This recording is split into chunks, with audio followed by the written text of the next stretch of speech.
எல்லாம் உங்க அப்பா பண்ண வேலை தானா? இரு கவனிச்சுக்கிறேன் அவனை.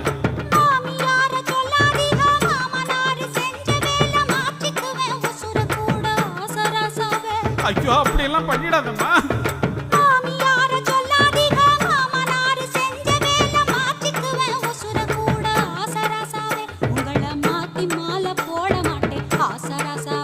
கொஞ்சம் காத்திருக்க வேணுமுங்க ஆசராசாவே.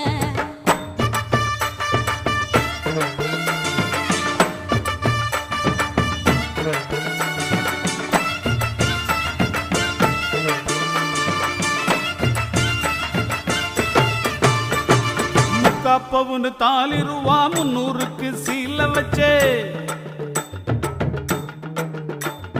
முக்காப்பவுன்னு தாலி ரூபா 300க்கு சீல வச்சே.